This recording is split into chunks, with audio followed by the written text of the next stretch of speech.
యెషయా గ్రంథము 60వ అధ్యాయం 22. వారిలో ఒంటరి అయిన వాడు 1000 మంది అగును, ఎన్నిక లేనివాడు బలమైన జనమగును. యెహోవానగు నేను తగిన కాలమున ఈ కార్యమును త్వరపెట్టుదును. చిన్న మాట ప్రార్థన చేద్దాం.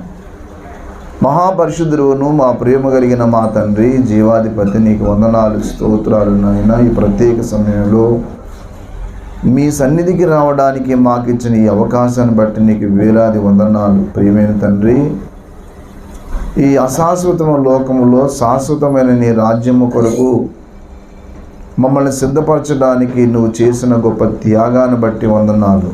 నీ శిలువ మరణాన్ని బట్టి నీకు వందనాలు.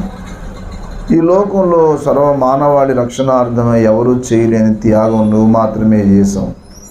చీకట్లో నుండి మమ్మల్ని ఆశ్చర్యకరమైన వెలుగులోని పిలిచి మమ్మల్ని ప్రభావం మా దుష్టత్వం నుండి మరలించటం వలన ఆశీర్వదించడానికి నువ్వు ప్రేమించి మా ఎడలు నువ్వు చూపించిన కృపను బట్టి వందనాలు. ప్రియమైన తండ్రి, ఈ ప్రత్యేక సమయంలో మరొక పర్యాయం మీ సన్నిధికి రావడానికి మాకు ఇచ్చిన అవకాశాన్ని బట్టి వందనాలు చెల్లిస్తూ, ఇంతవరకు పాటల ద్వారా మీ సన్నిధిలో మాకు సహాయం చేసావు. వాక్యమని నోటి మాట దగ్గరికి వస్తూ ఉన్నాం, మాతో మాట్లాడమని యేసయ్య పరిశుద్ధ నామములో స్తుతించి గణపరిచి ఆరాధించి వేడుచున్నాము తండ్రి, ఆమేన్. యెషయా గ్రంథము 60వ అధ్యాయము చాప్టర్ ప్రామిసెస్ అంటారు. వాగ్దానముల అధ్యాయము అని ఈ అధ్యాయానికి కూడా పేరు. యెషయా గ్రంథములో వాగ్దాన అధ్యాయాలు కొన్ని ఉన్నాయి, హెచ్చరికతో కూడిన అధ్యాయాలు ఉన్నాయి, అలాగే కొన్ని హిస్టారికల్ విషయాలు కూడా ఉన్నాయి, కొన్ని భవిష్యత్ విషయాలు ప్రొఫెటికల్ మ్యాటర్ ప్రాపసీస్ ఉన్నాయి. భవిష్యత్తులో జరగవలసిన వాటిని ముందే చెప్పాడు. యెషయా గ్రంథం అంటే ఒక పెద్ద గని, అందుకనే mini Bible of the Bible అని యెషయా గ్రంథాన్ని పేరు. ఎందుకు? 66 అధ్యాయాలు ఉంటాయి కాబట్టి. 66 పుస్తకాలు బైబుల్కి మినీ బైబుల్ అని యెషయా గ్రంథానికి పేరు.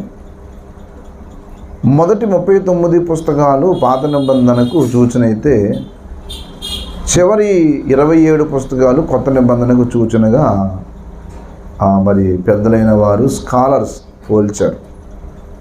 అలాగ అన్నట్టుగానే అందులో రాయబడిన సంగతులు కూడా కొత్త నిబంధన సూచిస్తూ ఉంటాయి.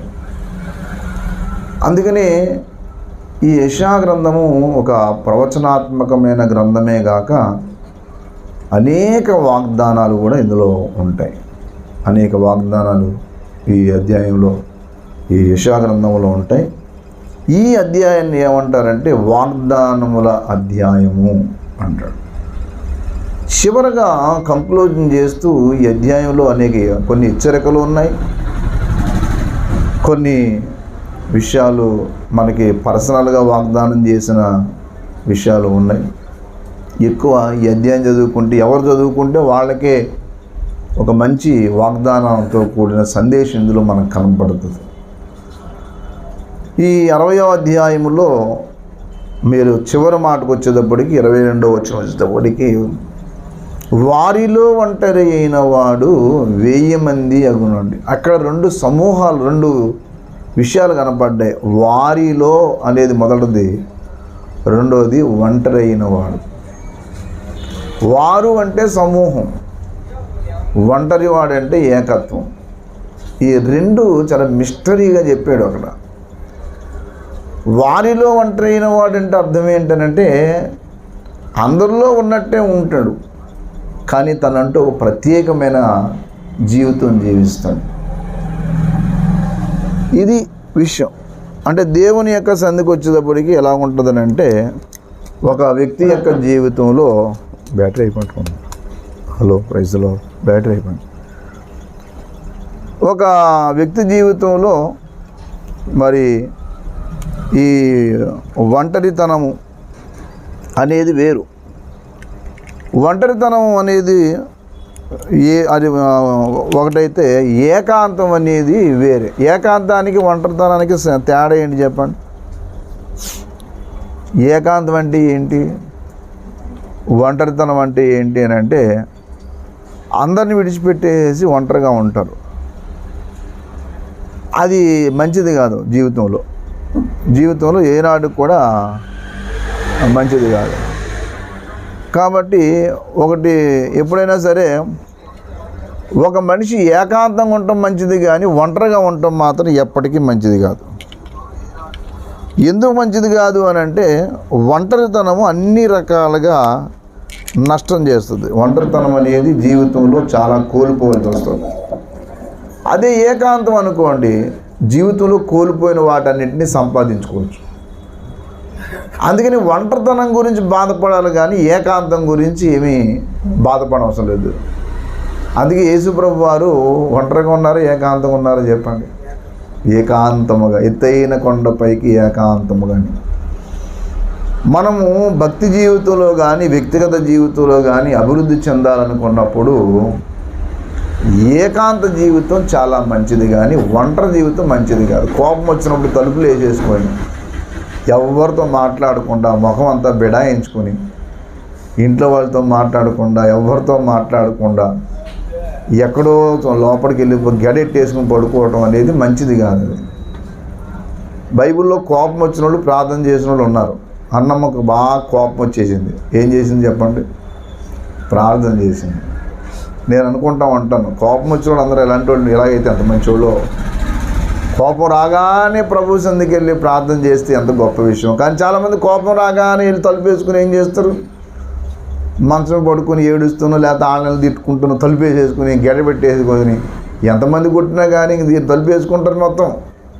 రావా బయటకు, నా గురించి అసలు నా గురించి పట్టించుకోకండి మీరు ఎవరు, అసలు నాకు మాట్లాడకండి ఎవరు అని చెప్పి ఫోన్ ఎత్తారు, మాట్లాడరు.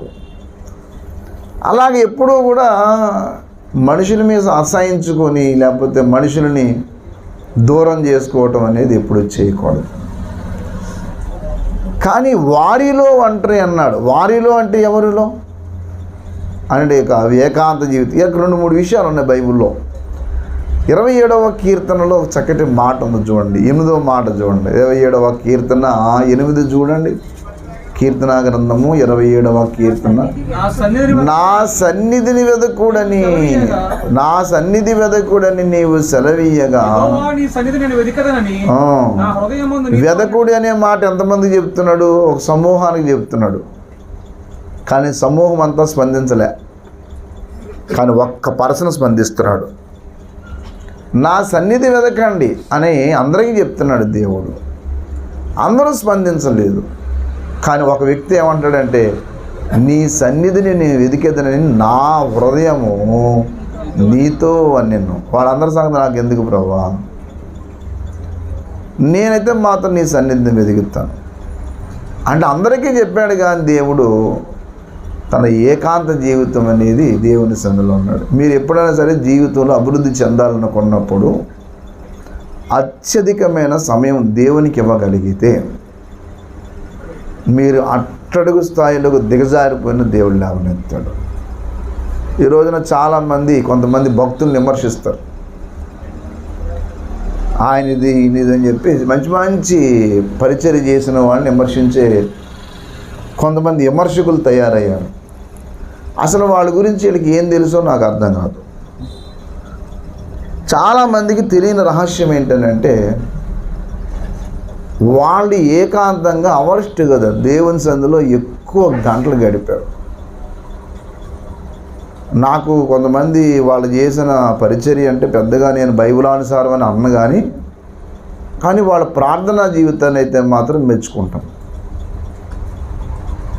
అది మాత్రం. రెండవది ఏంటంటే, వాళ్ళ ద్వారా కూడా దేవుడు మరి అనేక మందిని ప్రభు తన సంధికి పిలుచుకున్నాడు, ఆకర్షించుకున్నాడు.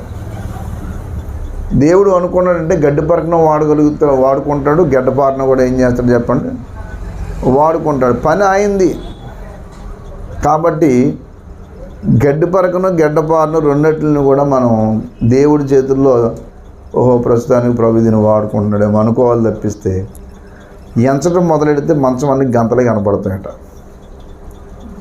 ఎంచడం పడితే మంచం అంటే ఇదివరకు నవారు మంచాలకు ఉండే పేరు అది. నవారు మంచాలని అలాగనేవారు. ఎంచడం మొదలెడితే మంచం అంతా గంతలే అని. అలాగే విమర్శించడం మొదలు పెడితే ప్రతి వాళ్ళని విమర్శించవచ్చు. మీరు పాలిటిక్స్ కానీ ఎకనామిక్స్ కానీ చదివితే అందులో ఒక సిద్ధాంతాన్ని ఒకరు ప్రతిపాదిస్తే ఆ సిద్ధాంతం లోపాలని ఇంకొకరు ఎత్తి చూపిస్తారు. మీరు అది చదివితే జాగ్రత్తగా ఉంటుంది. పాలిటిక్స్లో, అడ్మినిస్ట్రేషన్లో ఇగో ఈ సిస్టమ్ మంచిదని అనుకోండి, ఆ వెనకాల వచ్చి వాళ్ళు ఏం చేస్తారంటే ఆ అడ్మినిస్ట్రేషన్లో చెప్పాను కదా, మరి దానికి లూప్ హోల్స్ ఉంది కదా అని వీళ్ళు తీస్తారు. అలాగే ఎకనామిక్స్లో ఇదిగో ఇలాగా చేస్తే మరి దానికి ఇది ఉంది కదా అని చెప్పి మీరు చదవండి జాగ్రత్తగా, ఇందులో ఉంటుంది మీకు. అది విషయం. చాలామందికి ఈ విషయాలన్నీ కూడా విమర్శించడం మొదలెడతారు. కానీ గంటల తరబడి భక్తి జీవితంలో ప్రార్థనలు ఉన్న భక్తులు ఉన్నారు. మనం ఈ రోజుల్లో గంటల తరబడి సెల్ ఫోన్లో ఉంటాం, స్నేహితుల దగ్గర రోడ్ల మీద గడుపుతాం.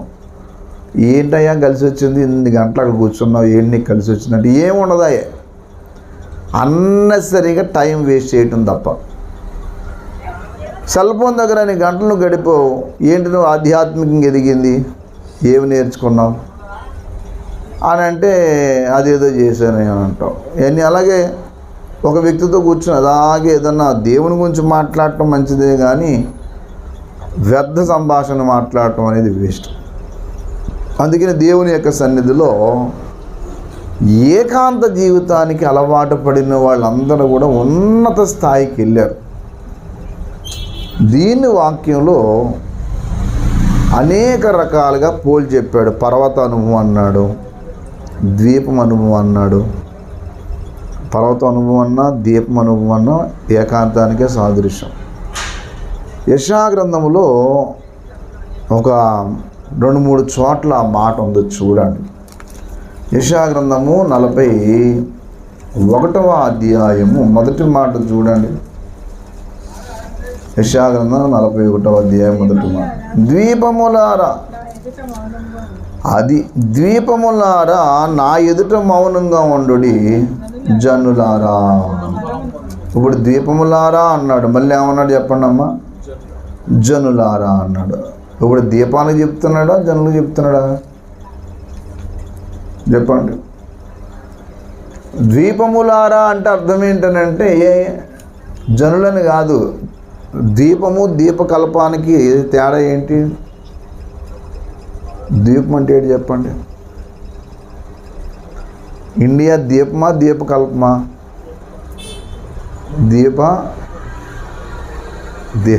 దీపం అంటే ఏంటి చెప్పండి. చుట్టూ నీరుండి మధ్యలో ఐలాండ్ ఉండేదాన్ని ద్వీపము అంటారు. 3 పక్కల నీరుండి ఓ పక్క భూమి ఉన్నదాన్ని ద్వీపకల్పము అంటారు. ఇది మన ఇండియా దీపమా దీపకల్పమా?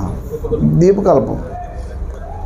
ద్వీపములారా అంటే అర్థం ఏంటనంటే ఏకాంతంగా ఉండేవారులారా అని. అందుకని అన్నాడు అక్కడ మాట చెప్తూ జనములారా అన్నాడు. ఒక 2-3 చోట్ల వాడాడు. యెషయా గ్రంథం 49:1 చూడండి. యెషయా గ్రంథం 49:1 కూడా చూడండి. అది ద్వీపములారా అన్నాడు. ఈ 41వ అధ్యాయానికి 49వ అధ్యాయానికి తేడా ఏంటనంటే అక్కడ ఒక వ్యక్తిని తయారు చేశాడు, ఇక్కడ కూడా అలాగే తయారు చేశాడు. అక్కడ ఇక్కడ కూడా ఆ గొప్ప ఆశీర్వాదకర విషయాన్ని మనం చూస్తాం.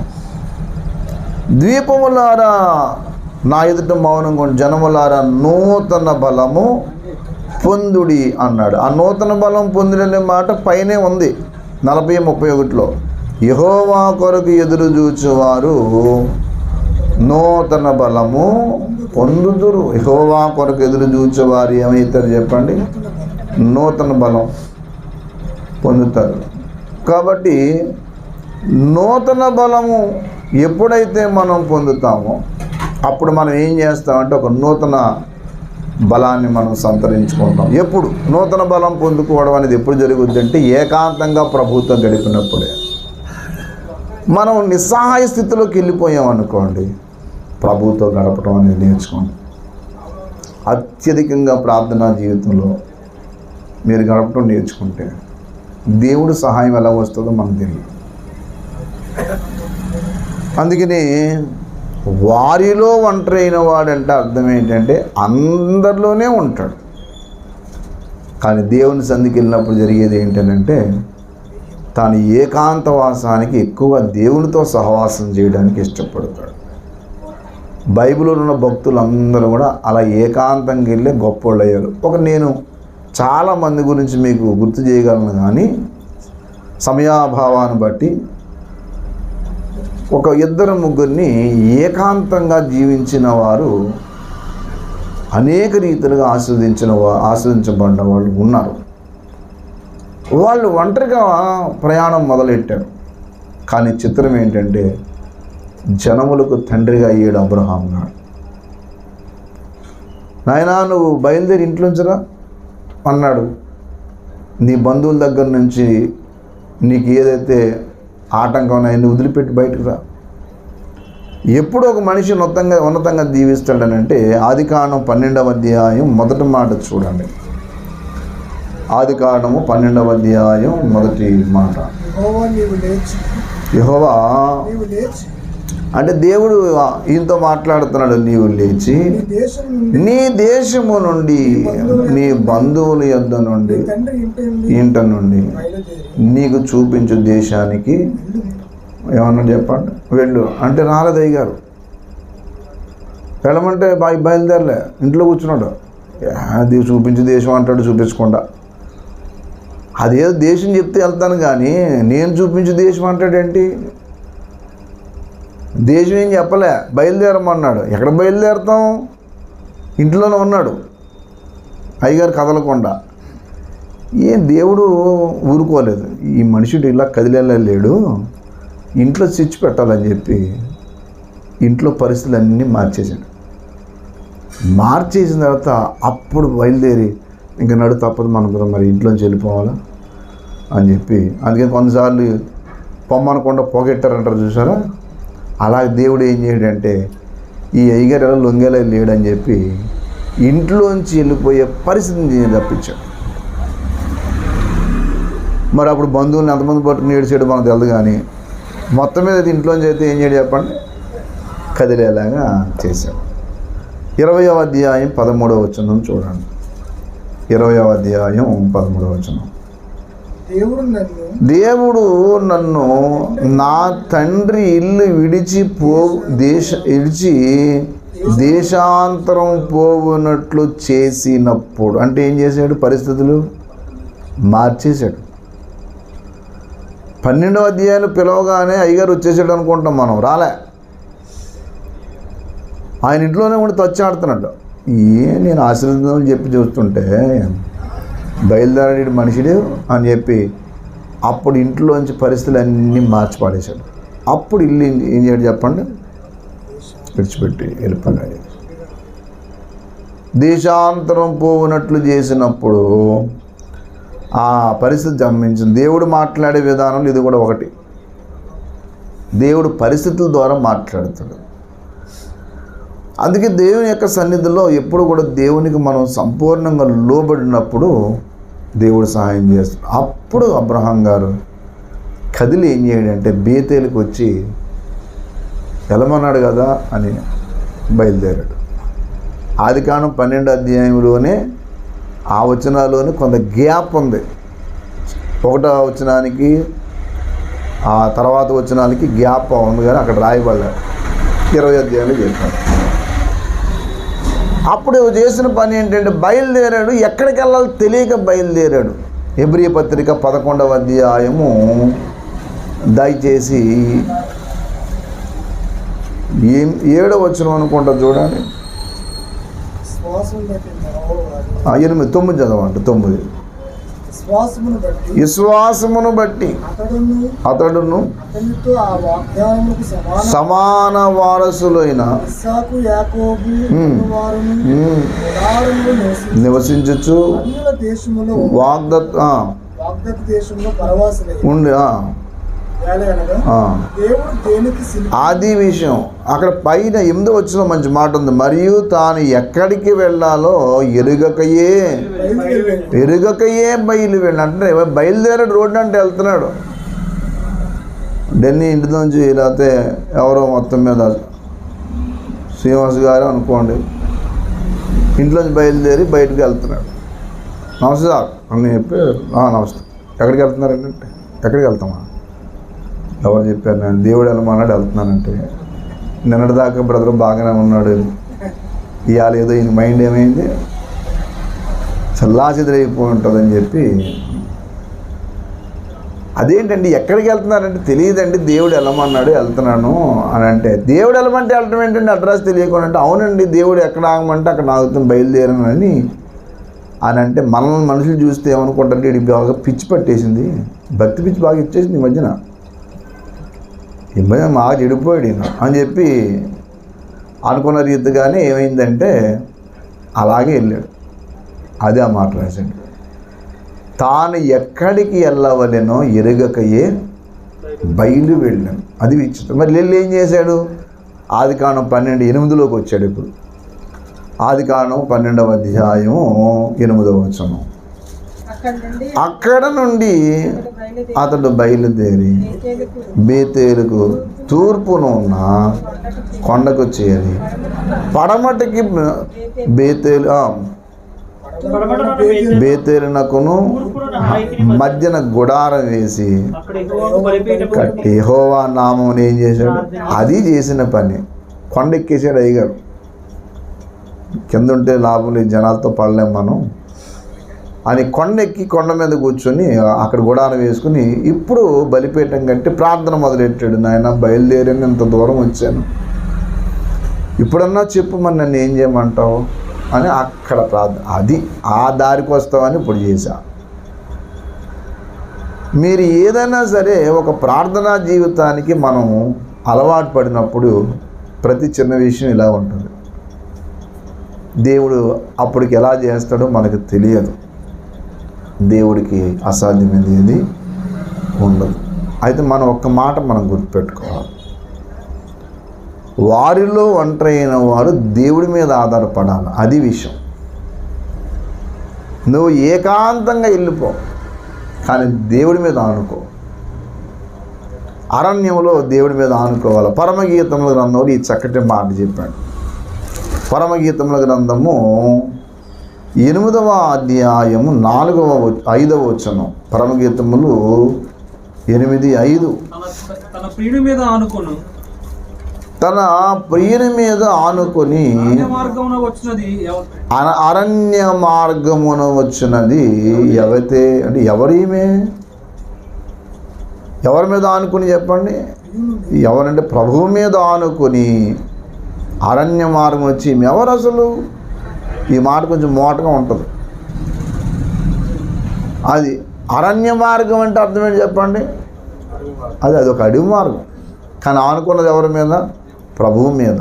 ప్రయాణం చేసే దారి ఏమో ముళ్ళబాట, కానీ ప్రయాణం చేసేది ఎవరితో అంటే యేసయ్యతో. యేసయ్యతో ప్రయాణం చేసినప్పుడు మనం ఏ మార్గాన్ని వెళ్ళినా కానీ ఆయన మీదనే ఆనుకోవాలి. దేవుడి మీద ఎప్పుడైతే ఆనుకుంటామో, ప్రభు మీద ఆనుకున్న వారిని దేవుడు ఎప్పుడూ ఎక్కడ సిగ్గుపడినివ్వడు. కాబట్టి అదే అధ్యాయంలో, అదే పరమగీతాల్లో 3వ అధ్యాయం 6వ వచనం చూడండి. ధూమ స్తంభముల వలె అరణ్య మార్గం వచ్చినది ఇది ఏమి? అదే ఎలా మారిపోయింది చూడండి. ఇప్పుడు అరణ్య మార్గం ఏమి ఇందాక, ఇప్పుడు ఇది ఏమైంది చెప్పండి? గోపరస వాసన, సాంబ్రాణి వాసన, వర్తకులు వివిధమైన సుగంధ సువర్ణములతో పరిమళించచ్చు. ఇప్పుడు నా చెప్పాలి, అరణ్య మార్గం వచ్చే వాళ్ళకి ఇంత సువాసన అలాగ వచ్చింది. యేసయ్య మీద ఆనుకున్నప్పుడు ఏమైందంటే ఒక్కసారి ఎండిన జీవితము ఇప్పుడు ఏమైందంటే పరిమళ వాసన అయిపోయింది. దేవునికి స్తోత్రం. అసలు యేసయ్య అర్పించుకున్నది ఎందుకు? మన కోసం తెలుసా మీకు? మనల్ని రక్షించి అలా వదిలేయటం కాదు, పరిమళ వాసనగా చేయడానికే. ఎఫెసీ పత్రిక 5వ అధ్యాయము 2వ వచనం. ఎఫెసీ పత్రిక 5వ అధ్యాయము 2వ వచనం. ఎఫెసీ పత్రిక 5వ అధ్యాయము 2వ వచనం. క్రీస్తు మిమ్మును ప్రేమించి, అది పరిమళ వాసనగా ఉండుటకు, అంతేగాని మందు వాసనగా ఉండడానికి కాదు. ఏ వాసనగా ఉండటకు? పరిమళ వాసనగా ఉండటానికి. అంతేగాని మందు కొంపు వచ్చి తీసి జీవితం వద్దు బాబు. నీవు జీవితంలో పరిమళ వాసన నీ పేరు చెప్తే అబ్బా ఆడండి ఎంత చక్కటోడండి, అంతేగాని నీ పేరు చెప్తే వాడండి చెయ్ ఆడి పేరు ఎందుకంటే బాబు పచ్చి తాగుబోతు. ఎందుకు సార్ ఇల్లు పట్టించుకోడు, వాడి జీవితం వాడే పట్టించుకోడు, ఎందుకు వచ్చిన వాసన సార్ వాడి పేరు అంటాక దేవుడు మన కోసం మరణించింది. కొంతమంది మాత్రం ఈ 40 రోజులు చాలా నియమనిష్టలతో పాటిస్తారు. ఒక ఆయన ఎప్పుడు బార్కి వెళ్ళి తాగేవాడట. ఎప్పుడు వెళ్ళినా కానీ 3 గ్లాసులు పెట్టుకునేవాడు ముందు. అదేంటి సార్ ఆ కుర్రాడు ఒక 2-3 రోజులు ఆగి, సార్ మీరు ఒకరు వస్తారు 3 గ్లాసులతో తాగుతారు ఏంటి, 1 గ్లాసులో తాగేయచ్చు కదా అని అంటే, ఎవరు మీరా ఏంట్రా నేను చెప్పినట్టు చెయ్యి అని. సర్లే మళ్ళీ అడిగాడంట 2 రోజులు పంది, సార్ అవును మీరు 3 గ్లాసులు తాగుతారు ఏంటంటే, మేము 3 అన్నదమ్ములురా, ఇది మా అన్నయ్యది, ఇది నాది, 3వది మా తమ్ముడిది, మా ముగ్గురికి ఎంత ఐక్యత అనుకున్నావరా, 3 గ్లాసులు ఇట్టుపోయి మందు అని చెప్పి తాగి కొన్ని రోజులు అయిన తర్వాత అయ్యగారు నీరసంగా ఉండి గెడ్డం పెంచేసుకున్నాడు. గెడ్డం పెంచుకుని నీరసంగా తాగుతున్నాడు. 1 గ్లాస్ తీసేమన్నాడు. డౌట్ వచ్చేసింది కుర్రాడికి, ముగ్గురులో ఎవడో ఒకడో బకెట్ తినేసి ఉంటాడని చెప్పి అందులో నీరసంగా ఉన్నాడయ్యా. గెడ్డం పెరిగిందాయి. ఈ గెడ్డం పెరగగానే ఈ కుర్రోడు 3 రోజులు 4 రోజులు ఆగి, సార్ జీవితంలో ఎప్పుడో ఒకప్పుడు చనిపోతాం సార్, ఎవరొకరు మీ అన్నదమ్ములు ఎవరో చనిపోయి ఉంటారు సార్. ఏడరా చచ్చిపోవడం ఏంటరా, ఎవరు చచ్చిపోలేదు. ఏంటి సార్ మరి వారం రోజుల నుంచి 2 గ్లాసుల్లో తాగుతున్నారు, 3వ తీయించారు ఏంటంటే, ప్రస్తుతానికి లెంట్ సీజన్, నాది మానేసాను, మా అన్నయ్య తమ్ముడు తాగుతున్నాను అన్నట్టు. మొత్తం మీద మందు అయితే మానలే. వాసన అనేది మీకు కొన్ని విషయాలు గుర్తుపెట్టుకోండి. మనం ఎప్పుడూ కూడా దుర్వాసన అనే జీవితం వెళ్ళకూడదు. దేవుడు ఆ జీవితం కోసం మన కోసం చనిపోలే.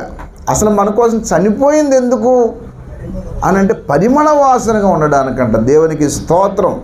మన పేరు చెప్తే చాలు. సుగంధ తైలము కంటే మంచి పేరు మేలు. ఇప్పుడు బాడీ స్ప్రేలు ఉన్నాయి, బాడీ పేరు మానేసి బాడీ స్ప్రేలు వచ్చాయి. ఇప్పుడు మంచి మంచి స్ప్రేలు, ఆ స్ప్రే లేకపోతే బయటికి వెళ్ళరు. నీ జీవితం పరిమళ వాసన ఉండడానికి యేసయ్య నీ కోసం మరణించాడు. దేవునికి స్తోత్రం కలుగునుగాక. ఈ లోకంలో నువ్వు ఒకప్పుడు చెడ్డవాడు. ఒక మాటలో చెప్పాలంటే ఈ భూమి మీద పుట్టిన మనిషి హృదయమే చెడిపోయిన హృదయం. కానీ యేసయ్య యొక్క రక్తం ఏం చేస్తుందంటే ఆ మనిషిని బాగు చేసి శుద్ధుని చేస్తుంది. ఎప్పుడు అనంటే యేసయ్యను అంగీకరించినప్పుడు నీ జీవితం బాగుపడుద్ది. పాపం చేసి పాపంలో ఉండి చనిపోతే నువ్వు నరకానికి వెళ్ళిపోతావు. పాపములో జన్మించి పాపములో జీవించి పాపములో చనిపోతే పాతాళమే నీ అంతం. పాపములో జన్మించి పాపములో జీవించి పాపములో చనిపోతే పాతాళమే నీ అంతం. సోదర సోదరి రావా, సంతస వార్తను వినవా, సిలువే శరణని గనవా, శ్రీయేసుని మది చేకొనవా, శ్రీయేసుని మది చేకొనవా. పాపము పోవాలంటే పావన రక్తమి మార్గం. పావనుడెవరి భువిలో ప్రభు యేసుడేగాకెవరు. పాపము పోవాలంటే పావన రక్తమి మార్గం. పావనుడెవరి భువిలో ప్రభు యేసుడేగాకెవరు. ప్రభు యేసుడేగాకెవరు.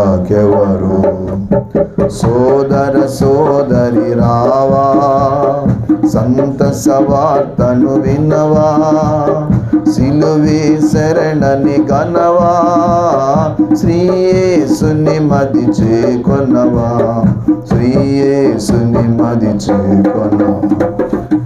మనం దేవుడు ఒక పరిమళ వాసనగా ఉండడానికి చనిపోయింది ఎందుకు? అసలు ఆయన యేసయ్య చనిపోయింది ఎందుకంటే చెడిపోయిన మానవుడు, దుర్వాసనతో ఉన్న మానవుడు ఒక పరిమళ జీవితం ఇవ్వడానికి యేసయ్య మన కోసం తాను బలిగాను అర్పణగాను అర్పించుకున్నాడు. అదేదో కేవలం మామూలుగా చనిపోతే ఏ గొడవ లేదు, కానీ అలా చనిపోలేదు ఆయన. మనుషులందరి కొరకు మానవతారం ఇంత చనిపోయిన దేవుడు. అయితే ఆ పరిమళ వాసనగా చేయడానికైతే చనిపోయాడు, కానీ ఆ పరిమళ వాసనగా మనం ఉండాలనుకుంటే మాత్రం ముందు ఆయన మనం అంగీకరించాలి. సెంటుబాటు ఎదుర్కొంటే అది వాసనగా మనం వాసన రాం. ఆ సెంటుబాటులు తీసుకుని కొంచెం ఏం చేయాలి చెప్పండి, కాస్త అలా రాసుకుంటే. అయితే ఈ సెంటుబాట్లు శరీరాన్ని వాసన రప్పించుకోవడానికి ఉపయోగపడుతుంది అది. కానీ యేసయ్య అనే పరిమళ వాసన ఆ జీవితం ఒక సంపూర్ణమైన మంచి సువాసన వచ్చే బ్రతుకును మనకి ఇవ్వడానికి ఆయన కావాలి. నీకు ఆయన లేకుండా నువ్వు బాగుపడవు బాబు. యేసయ్య లేకుండా నీ జీవితం ఎప్పటికీ మంచి జీవితం అవ్వదు. నువ్వు మారలేవు, నువ్వు పాపాన్ని వదులుకోలేవు. 40 రోజులు మానేసి మళ్ళీ ఫుల్గా ఎస్ట్రోజన్ చేస్తే అది ఏముంది? అది కాదు భక్తి, అది కాదు. యేసయ్యని ఎప్పుడైతే హృదయంలో చేసుకుంటావో అప్పుడు మన జీవితమే పరిమళ వాసన. అందుకే చూడండి, ఇందాకేమో అరణ్య మార్గం వెళ్తున్న వ్యక్తి, ఇప్పుడేమో 2 రకాల అనుభవంతో వెళ్తున్న వ్యక్తి కదా. 3:6లో, ఇందాకేమో 8:5లో ఒక అనుభవమే. ఏంటి అనుభవం? యేసయ్య మీద ఆనుకొని అరణ్య మార్గం వెళ్తున్న వ్యక్తి. ఇక్కడ 2 అనుభవాలు చెప్పాడు. ధూమస్తంభము వలె. ఇక్కడ మరి రెండవది ఏంటి చెప్పండి? సువర్ణ వాసన. సువర్ణ లేదంటే పరిమళ వాసనతో, లేదా ఏమండి పరిమళించచ్చు అన్నాడు. పరిమళ వాసన అనేది అక్కడేమో ఆనుకున్న జీవితము, ఇక్కడేమో సువాసన వచ్చిన జీవితం. 1, 2 ధూమస్తంభం అన్నాడు. అంటే వెళ్తున్న సూచన కనబడుతుంది. అది కొన్నిసార్లు మనం చూడగానే అవతల వ్యక్తి సాక్ష్యం చెప్తూ ఉంటారు. మన దగ్గర ఏమి లేకపోయినా 2-3 చోట్ల నేను పెట్రోల్ బంకులో బండి వాయిల్ కొట్టించుకుంటూ చూస్తే మొదలైనలో కానీ నేను తెలుసా నీకు అన్నా. అంటే తెలియదండి, మీరు పాస్టర్ గారిలా ఉన్నారని అంటాడు. నేను పాస్టర్ గారు ఫ్రెండ్, నాకు మొక్క మీద రాసి ఉందా అంట. లేదు కానీ మీరు పాస్టర్ గారు కదా అంటున్నాడు. నాకు ఎలా గుర్తుపెట్టవు నువ్వు అన్నాను నేను. అంటే పాస్టర్ గారినే నిజానికి, కానీ ఎలా గుర్తు, నీ ఎలా పట్టుకున్నావు? పెటాపురం గొల్లపూల దగ్గర బంకులో పెట్రోల్ కొట్టాడు. అలాగే మొన్న కోరుకుంట దగ్గర ఎక్కడో పెట్రోల్ కొట్టి అక్కడ అడుగుతున్నాడు, నమస్కారం అన్నాడు. నేను తెలుసా నీకు అన్నాడు. కొంతమంది ఎలా గుర్తుపడతారో తెలియదు. నేను అనుకున్నాను, యేసయ్యా నీకు స్తోత్రమయ్యా, నీ దగ్గర రావటంతో ఏమైందంటే చెడిపోయిన బ్రతుకును సువాసన వచ్చే జీవితం చేశాను.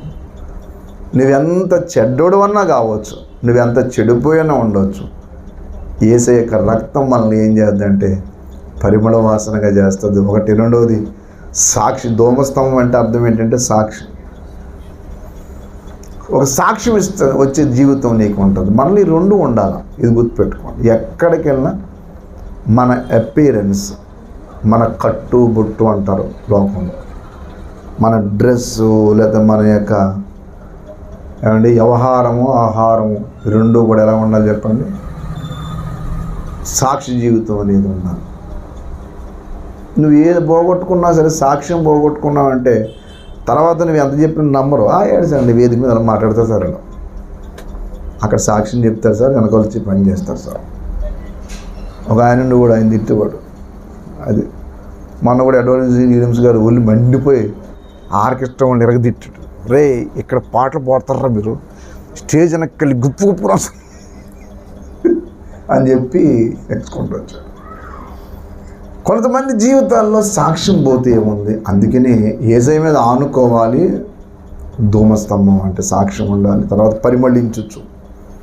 మీకు తెలుసా, సాక్ష్యము కాపాడుకుంటే దేవుడు నిన్ను వద్దంటుండగానే అనేక స్థలానికి నిన్నే పిలుస్తాడు.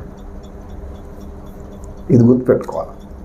అందుకని వారిలో ఒంటరైన వాడు 1000 మంది అగును.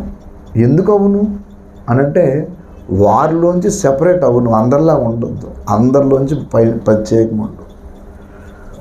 ఆ మాట నాకు భలే ఆకర్షించింది. వారిలో అంటే ఏంటి? వారిలో అని ఎందుకు అన్నాడు అంటే అందరిలోనూ నువ్వు ఒక ప్రత్యేకమైన వ్యక్తివి. అందరిలాంటివాడు కాదు, అందరిలో ఉండి వేరుగా ఉండాలి, ప్రత్యేకంగా ఉండాలి. భక్తి జీవితం అంటే నువ్వు ప్రత్యేకమైన వ్యక్తివి. ఒకప్పుడు పాపివి, ఇప్పుడు ప్రత్యేకించబడిన వ్యక్తివి. అందుకే ఇది మొదటిది. ఇంకా చాలామంది ఉన్నారు. అలాగే 11 మంది అన్నతమ్ముడుల్లో యోసేపు ఒక్కడే పరిమళించాడు. ఏమి మిగతా వాళ్ళు ఎందుకు పరిణితులేదు చెప్పండి? యోసేపు తర్వాత అంతటి ఘనత పొందినవాడు యోధ. ఎందుకు యోధ అంత ఘనత పొందాడు అంటే యోధ ఒక త్యాగశీలి. యోధాని చాలామంది తక్కువ అంచనా వేస్తాం, కానీ యోధా గోత్రంలోంచి యేసయ్య ఎందుకు వచ్చాడు తెలుసా మీకు? అసలు వేరే గోత్రం నుంచి ఎందుకు రాలేదు తెలుసా? ఇక్కడ యోసేపు దగ్గర తెలిసిపోద్ది యోధా సంగతి. యోసేపు కోసం పూటపడింది అందరు కాదు, యోధా ఒక్కడే.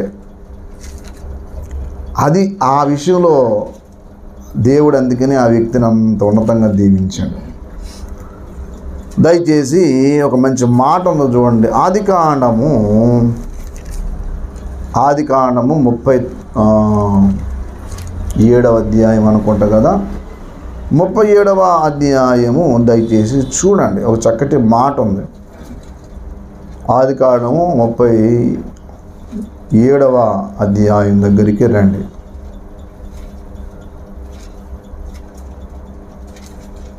26.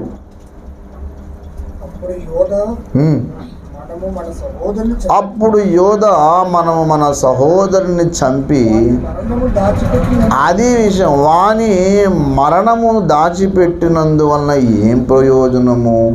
ఈ ఇశ్రాయేలీలకు వారిని అమ్మివేదము రండి, వాడు మన సహోదరుడు, మన రక్త సంబంధి కదా, వానికి హాని ఏమియో అని తన సహోదరులతో చెప్పి, అది యోసేపును చంపకుండా కాపాడింది ఎవరు చెప్పండి? ఎవరు? యోధాయే.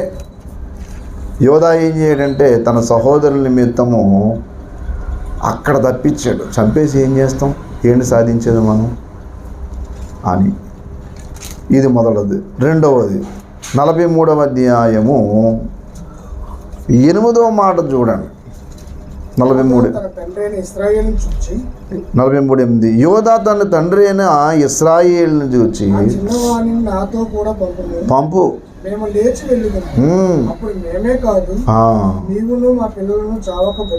అది యోధా ఏమన్నా చెప్పండి?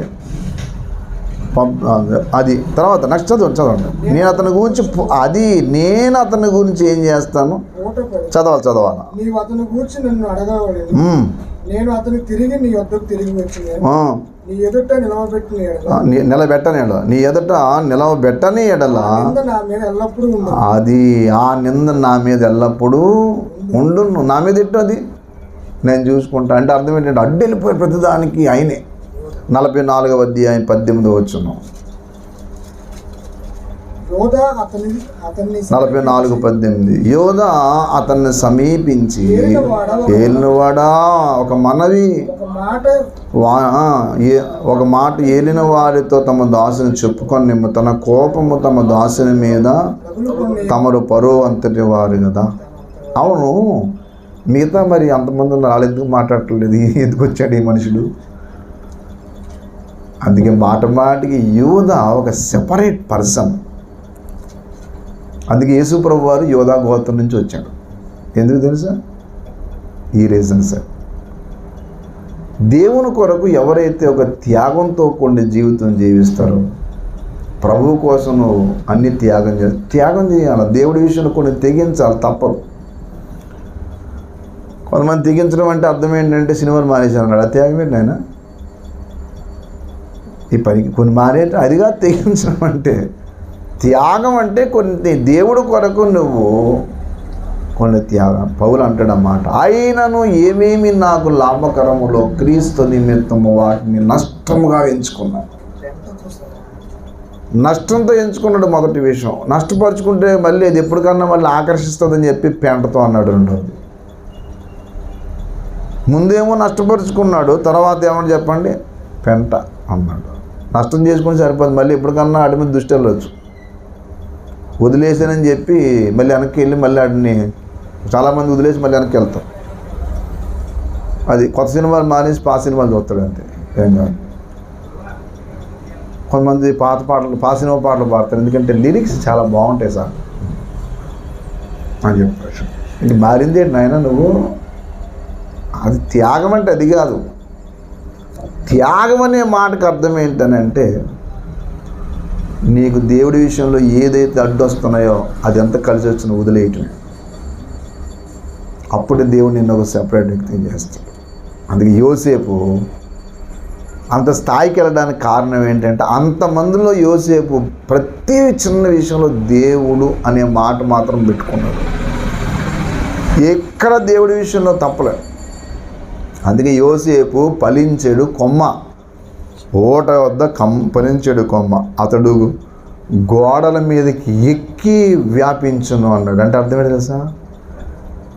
దాటి ప్రకాశించాడు.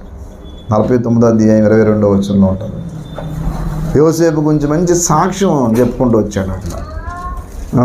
చూడండి 49:20. యోసేపు ఫలించడు కొమ్మ. 21:22లో నప్తాలి విడవబడిన లేడి. నప్తాలి అనే మాటకు అర్థం ఏంటంటే పోరాడి గెలిచినవాడు అని అర్థం. పోరాడి గెలిచినవాడు. పోరాడి ఓడిపోకూడదు, పోరాడి ఏం చేయాలి? గెలవాలి అక్కడ. అందుకే నప్తాలి విడవబడిన లేడి అంటాడు. యోసేపు ఫలించడి కొమ్మ అంటాడు. ఓట యొద్ద ఫలించడు, దాని రెమ్మలు గోడ మీదకి ఎక్కి వ్యాపించును. అంటే అర్థమేంటి చెప్పండి? గోడ అడ్డైపోయింది, దాటలేను అనుకోండి, కానీ ఈ చిత్రం ఏంటి? దాటేసాడు. దాటేసి ఏం చేయడంటే, విలుకాండ్రు అతన్ని వేధించరి, వారి బాణములను వేసి అతన్ని హింసించరి. ఇన్ని బాధలు వచ్చినా అన్ని బాధల్లో కూడా దేవుణ్ణి మాత్రం విడిచిపెట్టలేదు. దేవునికి స్తోత్రం కలుగునగాక. ఈ రోజుల్లో అవసరం ఉన్నప్పుడల్లా దేవుని వదిలేయటం, చెత్త అంతటి పోగొట్టుకోవటం. మున్సిపాలిటీ ఎద్దులు కొన్ని తెలుసు కదా, మున్సిపాలిటీ ఎద్దులు అది కుండి చూసినప్పుడు అల్లా ఏడు చెప్పండి ఆగిపోతుంటుంది. అది ఎక్కడ కుండి ఉంటే అక్కడ ఆగిపోతూ ఉంటాం. అలా కొన్నిసార్లు కొన్ని ఏదైనా కొన్ని రాగానే అక్కడ ఆగిపోతూ ఉంటాం. నీ జీవితంలో అలా ఉన్నప్పుడు ఇప్పటికీ ప్రకాశించవు. ఇది రెండో వ్యక్తి. మూడో వ్యక్తి ఉన్నాడు, యవనస్తుడైన జాషువా. ఏం పేరు చెప్పండి? జాషువా, యెహోషువా అంటాం. అది హెబ్రీలో యాషువా అంటాం. హెబ్రీలో యేసుప్రభు పేరు కూడా యాషువే. హెబ్రీ భాషలో జాషువా పేరు యాషువే. అది ఈ మధ్యకాలం ఆ పేరు గురించి పెద్ద గొడవ వచ్చింది. యేసుప్రభు పేరు యేసుక్రీస్తు గారి మీద తప్పు పిలుతున్నారు, యాషువా అనాలి అని చెప్పి అదొక ప్రత్యేక ఒక శాఖ అయింది. అది యాషువా నామని ఒక శాఖ వచ్చింది. అదొక పిచ్చి శాఖ. ఆదివారం ఆరాధన కాదు, శనివారం ప్రార్థన, ఈ బోర్డు పిచ్చి శాఖలు ఉన్నాయి. మనం తెల్లవారులు ఇస్తే బైబిల్ గురించి మనం ఈ బయట విమర్శించే వాళ్ళు వేరు.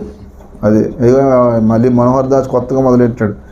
ఆ మనోహర్ దాస్ అనేవాడు ఎప్పుడు ఆ గ్రంథాలు చదివింది లేదు, కానీ 24 గంటలు బైబిల్ మీద ఆడటం. నన్ను కన్వర్ట్ చేయమని చూస్తాను అంటాడు. మాకు అంత అవసరం లేదు, నిన్నేమంత మాకు కన్వర్ట్ చేసి నువ్వు వచ్చి మాకు ఏం చేస్తావు? వచ్చి అక్కడ ఉండి వాళ్ళని ఎలాగ చెడగొడతావు, మళ్ళీ వచ్చి ఇక్కడ చెడగొడతావు. నువ్వు అక్కడే ఉండి నరకంలో మంచి ప్లేస్ ఇస్తాడు దేవుడు నీకు ఆ ప్లేస్ కన్ఫర్మ్ అయితే మరి మేమేం చేస్తాం? అసలు ఆడిని ఇంటర్వ్యూ చేసి వాడిని రెచ్చగొడుతుంది ఎవరో మాకు తెలుసు, వెనకాల బ్యాచ్ ఒకటి ఉంది. అసలు ఆడికి అంత నాలెడ్జ్ లేదు. కొంతమంది మేము హిందువులు అని చెప్పి మేము హిందూ బంధువులు కాదు బాబు, హిందువుల కోసం బంధువులు బాబు. మీరు వాళ్ళు పిక్కు తింటాకి బైబిల్ పెట్టుకుని ఎడుతున్నారు. మాకు తెలియదండి మీ వెనకాల ఎవరున్నారు, మిమ్మల్ని ఎవరో వాడుతున్నారు కూడా మాకు అంతా తెలుసు. మిమ్మల్ని ఎవరు డబ్బులు పెట్టి మీడియాకు ముందు పంపిస్తున్నారో కూడా మాకు తెలుసు. వాళ్ళకి అంత సత్తా లేదు. మీ ప్రశ్నలకి మేము ఎప్పుడు రెడీ. ఇప్పుడు నేను చెప్తున్నాను, నన్ను క్రైస్తవులో ఉంచుకొని ఎవరన్నా మార్చేస్తే శుభ్రం గోష్పాతం పెట్టుకొని నువ్వు మూడు నామాలు కాదు, ఒంటిన నామాలు పెట్టుకొని ఎన్ని ఈ బూదులు రాసుకొని జీవితకాలం అంతా వాళ్ళ పాదాల దగ్గర పడి సేవ చేస్తాను. కానీ నాకు యేసుప్రభు దేవుడు కాదని నిరూపించి ఇంకొకరు ఎవరన్నా దేవుడని నాకు నిరూపిస్తే నేను ఖచ్చితంగా శుభ్రంగా బోడిగుండు గీయించుకొని యజ్ఞోపవేతం చేయించుకొని అలా కన్వర్ట్ అవుతాను, గ్యారంటీ చెప్తున్నాను.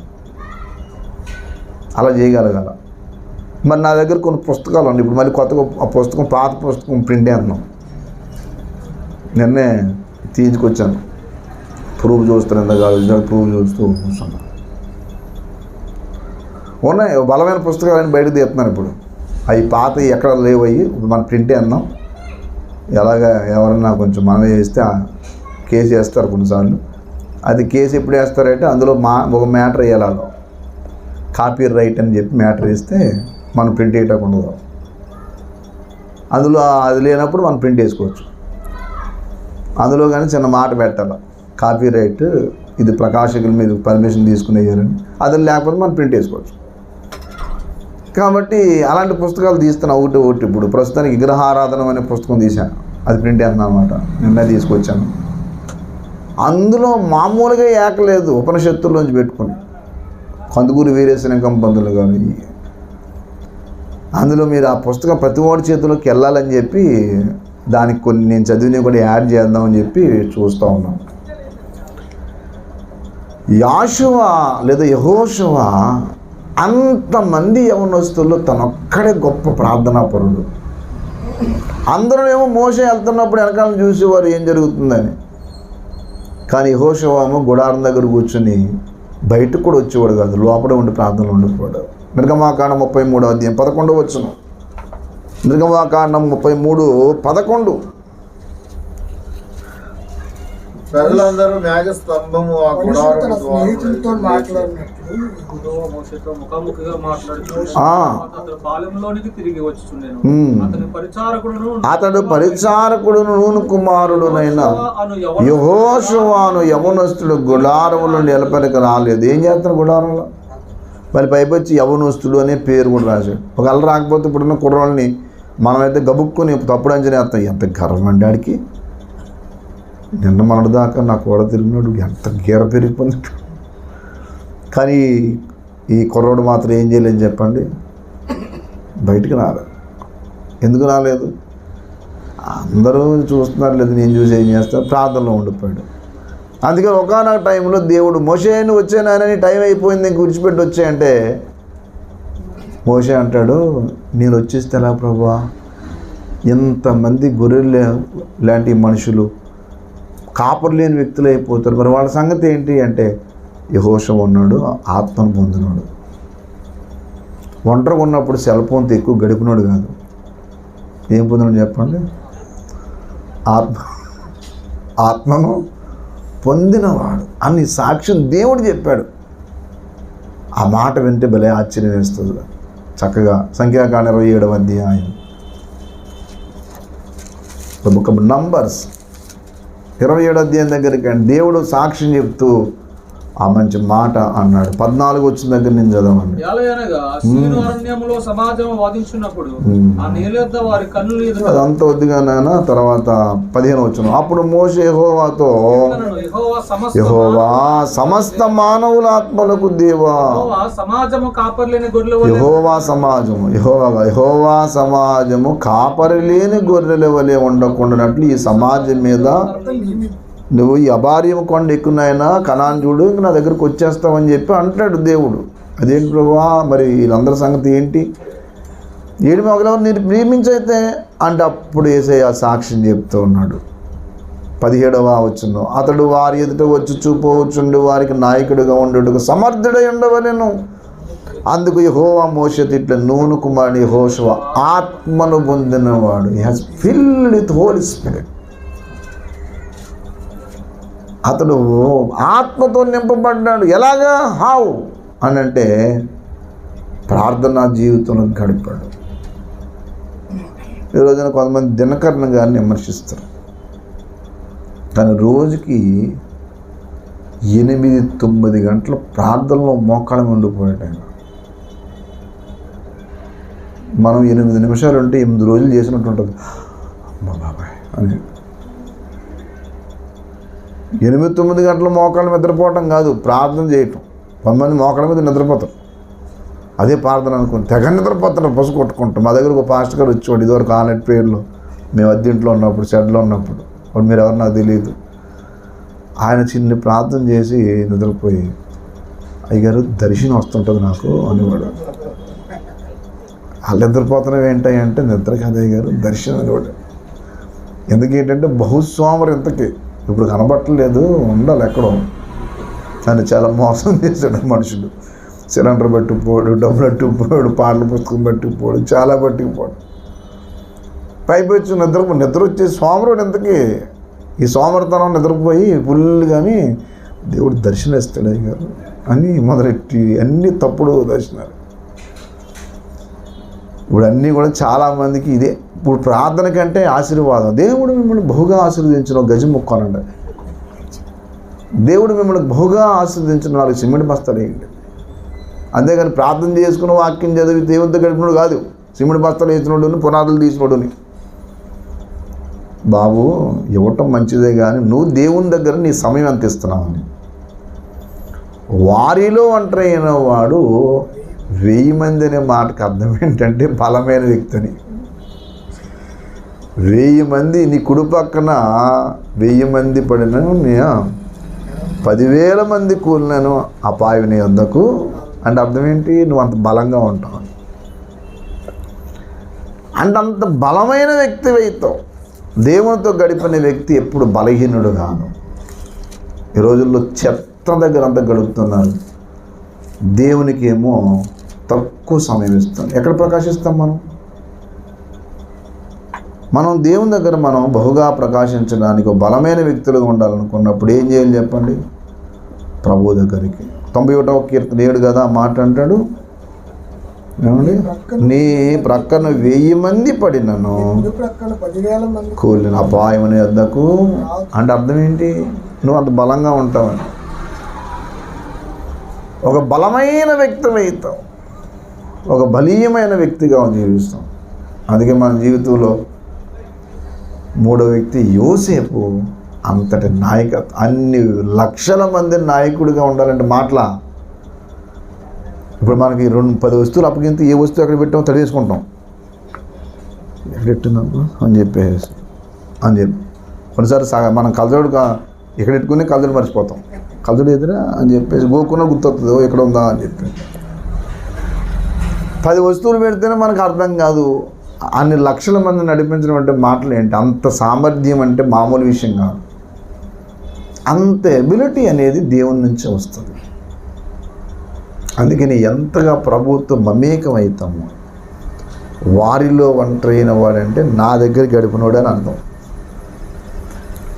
మీరు ఆ అధ్యాయం అంతా చదవండి. తేజరిల్లము వెలుగు నీకు వచ్చి ఉన్నది, జనములనేమో చీకటిగా అమ్ముతుంది, నీకేమొచ్చింది? వెలుగు వచ్చింది కదా. 60వ అధ్యాయం దగ్గర రండి, చివరి మాట చదువుకుని ప్రార్థన చేద్దాం. యెషయా గ్రంథం 60వ అధ్యాయము 1వ మాట, నీకు వెలుగు వచ్చి ఉన్నది, లెమ్ము తేజరిల్లుము, యెహోవా మహిమ నీ మీద చూడుము. భూమిని చీకటి కమ్ముతుంది, కటిక చీకటి. జనాలకేమో చీకటి, నీకేమో వెలుగు. వాళ్ళకెందుకు వెలుగు లేదు, నీకెందుకు వెలుగు వచ్చింది అంటే నువ్వు లేచినప్పుడు. ఇది ఎఫెసీ పత్రికలో కొంచెం వివరంగా చెప్పాడు. ఎఫెసీ పత్రిక 5వ అధ్యాయము 14వ వచనం, 13, 14 అనుకుంటా చూడండి. సమస్తమును ఖండింపబడి వెలుగు చేత అది వెలుగే కదా. చదవాల. అందుచేత నిద్రించుచు ఉన్న నీవు మేల్కొని మృతుల్లో నుండి. అది లెమ్మంటే ఎక్కడి నుంచి చెప్పండి? మృతుల్లో నుండి. అంటే you are dead person in the sin. నువ్వు పాపంలో చచ్చిపోయిన వ్యక్తివి, లేదా ఎక్కడో చచ్చిపోయిన వ్యక్తివి. Arise and shine. ఇంగ్లీష్ పాట ఉందో పాట, సైన్ జీసస్ సైన్ అని. షైన్ అనేది మనము ప్రకాశించే అనుభవంలోకి వెళ్ళాలి. భక్తి జీవితంలో ఎక్కడున్నామంటే ఎన్ని సంవత్సరాలు అక్కడనేంటి? ఎప్పుడు ప్రకాశిస్తాం? పేరు ప్రకాశ పెట్టుకుంటే కుదరదు. పేరు రవికాంత్. ఎవరు పెట్టారు? రవికాంత్. ఎప్పుడు ఆరిపోయిన దీపం. ఇప్పుడు వచ్చి వెలిగలేదు ఆడి జీవితంలో. అదే నేను కదా రోయ్ కదా. రవికాంత్ అంతడికి రవి కాంతిని కనిచ్చేమా, మళ్ళీ తేజ, రెండు పేరు, రవి వెలిగే తేజ వెలిగే. ఆడిప్పుడు ఆరిపోయింది అమ్మాయి గడ్డ మెచ్చుకు తిరుగుతాడు. బాబు పేరుకు తగ్గ జీవితం ఏసే ఇస్తాడు ఆయన. రవి కాంతి మించినదోను పాట ఉంటుంది, అది ఎప్పుడు చచ్చిపోయిన దగ్గర పాడతారు. అది తర్వాత మామూలుగా పాడరు. అవి కొన్ని పాటలు శవాల దగ్గర రెడేసారు. శవాల పాటలు కాదు బాబు, పరలోకంలో మనకి భాగ్యం ఉందని చెప్తాక ఆ పాటలు. భక్తి జీవితంలో నీ పేరుకు తగ్గ జీవితం యేసే ఇస్తాడు. దేవునికి స్తోత్రం కలుగును గాక. హల్లెలూయా. మృతుల్లో నుండి లే. ఎక్కడ చచ్చిపోయి ఉన్నావో, ఏ పరిస్థితులు చచ్చిపోయి, చల్లపోని దగ్గర, సినిమాలోన, మందులోన, పాపంలోన, దేంట్లో చచ్చిపోయావు. నువ్వు ప్రభువు కోసం ప్రకాశించాలి. ఈ రోజుల్లో ప్రభువు కోసం ప్రకాశించే కంటే వ్యర్థమైన దానికోసం ప్రకాశం. నాలుగు కరపత్రలు పట్టుకుని రోడ్డు మీద పడాలి. దేవుని కోసం జీవించు. మంచి మాట నాకు పంపించాడు ఒక అన్న. నేను ఎవరన్నా ఏమన్నా అన్నప్పుడు సైలెంట్గా ఉండిపో. నీ పని హార్డ్గా చేయి, అంటే కష్టపడు. నీ క్రియలు బలీయమైనగా చేసుకో. నీ క్రియలు కనపడతాయి. నువ్వెవరన్నా అంటే తిరిగి విమర్శించుకో, వాళ్ళు ఏం మాట్లాడకు, అలా మౌనంగా ఉండు. హార్డ్గా ఎంత కష్టపడాలో అంత కష్టపడు, బాగా స్ట్రైన్ అవ్వు. ఒక టైం వస్తుంది, అప్పుడు నువ్వు ఆ విమర్శించిన వాళ్ళందరూ నీ క్రియల ధర నువ్వు ముంచవచ్చు. గడుపుదాం. ఈ దినాల్లో మనం ఎక్కువ ప్రార్థనలో వాక్యాలు కలిపే టైం ఇది. అప్పుడే మనం వారిలో ఒంటరి వాడు ఏమవుతాడు చెప్పండి, 1000 మంది అవుతాడు. మనం అనుకుంటాం దేవుడు చేయగలరా. మధ్యాహ్నం ఒక ఇంటికి వెళ్ళాను, భోజనం పెట్టి తర్వాత కేవలం సువార్త చెప్దాని వెళ్ళాను. చర్చికి వెళ్ళట్లేదు, మధ్యాహ్నం చెప్తున్నారు. ఏమంట అన్నాను. నా బాధ వచ్చి, ఓహో ఎవరి మీద బాధ అంటే దేవుడి మీద. ఏంటి కలిసి ప్రభు మీద అనుకున్నవాడు ఇంతవరకు ఎక్కడ సిగ్గుపడలేదు. క్రీస్తు ప్రభువుని అంగీకరించి ఆయన కోసం ప్రకాశించిన వాళ్ళు ఉన్నారు కానీ ఆరిపోలేదు. కాబట్టి దేవుని బిడ్డలంగా మనం ఏం చేద్దాం చెప్పండి, మృతుల్లో నుండి లేము, క్రీస్తు నీ మీద ప్రకాశించదని సర్పించున్నాడు. యేసయ్య ప్రకాశిస్తాడు. మనం ఆయన వెలుగుంటే చాలు, మన వెలుగు. చివరి మాట 43వ కీర్తన చక్కని మాట ఉంది చూడండి. నీ వెలుగును నీ సత్యమును బయలుదేరజేయము, అవి నన్ను పరిశుద్ధ స్థలంలో తోడుకొని వచ్చును అన్న. 43:3 చూడండి. 43 నీ వెలుగును నీ సత్యమును బయలుదేరజేయము. అది అసలు విషయం. తారు లేకుండా తిరుగుతున్నానయ్యా, చీకట్లో ఉన్నాను, మరణంలో కూర్చుపోయాను ఆయన. అవి నీ పరిశుద్ధ పర్వతమునకు, అది కింద కాదు, పరిశుద్ధ పర్వతానికే తీసుకెళ్తాయి. ఏంటయ్యి? ఆయన వెలుగు, ఆయన సత్యం. లేచి ఏం చేయని చెప్పండి, పర్వతం ఎక్కయ్యా. వారిలో ఒంటరైన వాడంటే నువ్వు ఆ ఏకాంత జీవితాన్ని పర్వతం ఎక్కువ. అలా ఎక్కితే దేవుడు నిన్ను ప్రకాశింపజేస్తాడు. అలాంటి కృప మన అందరికీ దేవుడు దయచేయను గాక. మోకరించండి, ప్రార్థన చేద్దాం. ఎత్తైన కొండపైన ఏకాంతముగా చేరి రూపాంతర అనుభవము పొందా ప్రార్థించుము ప్రియుడా, ప్రార్థించుము ప్రియుడా. ఎత్తైన కొండపైన క్రీస్తు యేసు వెంటను కొండపైకి ఎక్కుము. క్రీస్తు యేసు వెంటను కొండపైకి ఎక్కుము. సూర్యుని వలె ప్రకాశించమోము, వస్త్రము కాంతి వలెను, వస్త్రము కాంతి వలెను. ఎత్తైన కొండపైన ఏకాంతముగా చేరి రూపాంతర అనుభవము పొందా ప్రార్థించుము ప్రియుడా, ప్రార్థించుము ప్రియుడా. ప్రార్థన చేద్దాం. అయితే కొండ మీదకి వెళ్ళి మనము ప్రకాశించే అనుభవంలోకి వెళ్దాం. ప్రార్థన చేసుకుందాం. ప్రార్థన చేద్దాం. గవర్నమెంట్ ఇక్కడ మోకరించి ప్రార్థన చేద్దాం.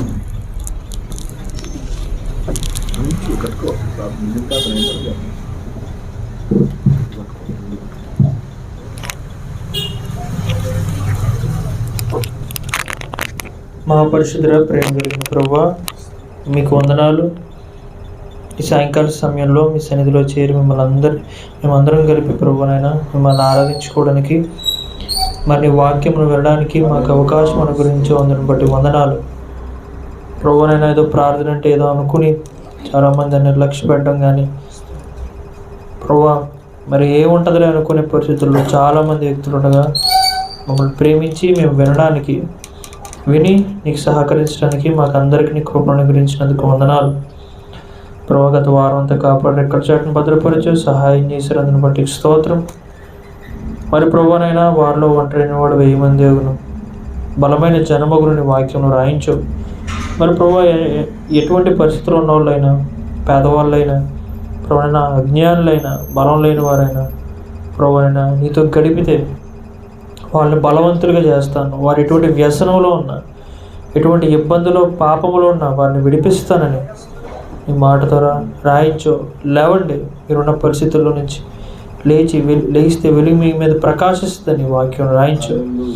మేమది హృదయంలో పెట్టుకుని వాక్యమును మా హృదయంలో నింపుకోవడం ప్రభువైనా ఏకాంతంగా యెహోషువ వలె, పౌలు వలె, ప్రభువైనా యోసేపు వలె ఏకాంతంగా ఇంత సమయం గడిపి తద్వారా మేము బలవంతులయ్యి మేము సువాసన రావడానికి, మేము సాక్ష్యం నిలబెట్టుకోవడానికి, నీ కొరకు ఒక బలమైన వ్యక్తులుగా జనాంగంగా మేము మారడానికి మాకు అందరికీ సహాయం చేయమని ప్రార్థన చేస్తున్నాను. మరి వారు ప్రార్థన రావడానికి కృపను అనుగ్రహించారు, మీకు వందనాలు. మరి ఈ వాక్యం ఎవరెవరైతే విన్నారో వారందరి హృదయాల్లో కార్యం చేయండి ప్రభు. నీ ఆత్మను ఈ ప్రదేశం ఉంచండి. ఈ కోలమడ ప్రాంతం ప్రత్యేకంగా దర్శించి ఈ ప్రాంతం చుట్టూ రక్త కంచెని కంచేయండి. ఎవరైతే వ్యసనాల్లో, త్రాగుల్లో, లేకపోతే రకరకాల విషయాల్లో బంధించబడ్డారో ప్రభువైనా వారిని దర్శించండి. రోగాలతో వారిని విడిపించండి. ఎవరికి ఇటువంటి మాటలు అవసరం మీరు అనుగ్రహించండి నమ్ముతాను. నీ ఆత్మ సంధిని ప్రతి ఒక్కరి హృదయంలో ఉంచి ప్రభువైనా బలపరచమని, ఈ ప్రాంతం ప్రత్యేకంగా దీవించమని, ప్రభువైనా ఒకనొక రోజు నీకు మందిరంగా మారడానికి సహాయం చేయమని చిత్తమైతే ప్రభువైనా మరి ప్రాంతంలో ఈ వాక్యము మైక్ ద్వారా విన్నవారు, ఆన్లైన్లో విన్నవారు, ఈ ప్రదేశం నుండి విన్నవారిని దర్శించి బలపరచమని నిశ్చితమైతే వచ్చేవారిని అందరం కలిసి ఆరాధించుకోవడం సాయం చేయు. యేసు ప్రభువు నామములో వేడుకొంటున్నాం మా ప్రియ పరలోకపు తండ్రి, ఆమేన్. మన తండ్రి అయిన దేవుని యొక్క ప్రేమ, మన ప్రభువైన యేసుక్రీస్తు వారి కృప, పరిశుద్ధాత్మ దేవుని యొక్క దివ్య మనోహర సహవాసం ఇప్పుడెల్లప్పుడు సదాకాలం నడిపించును గాక. ఆమేన్.